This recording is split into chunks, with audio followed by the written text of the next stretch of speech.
দিছি কিনা?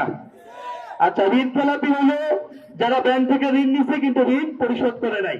বাংলাদেশের আইনে আছে যে আপনি ঋণ নিলে ঋণ পরিশোধ না করে আপনি এমপি ইলেকশন করতে পারবেন না। তারপরে তারা নিচ্ছে গায়ের জন্য ইলেকশন কমিশনের সামনে যারা তারা আন্দোলনের নামে মত তৈরি করে তারা ইলেকশন কমিশনকে চাপ করে এতগুলা নমিনেশন নিচ্ছে।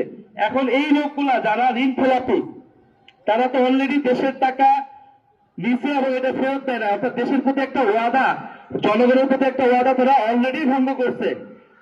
ফলে আমরা মনে করি যে এই ধরনের লোকটা যদি সংসদে যায় তাহলে কি হবে, তারা আবার দেশের টাকা লুট করবে, আবার ঋণ করবে, আবার তারা টাকা পাচার করবে, যেটা আমরা বিগত আমলে দেখেছি।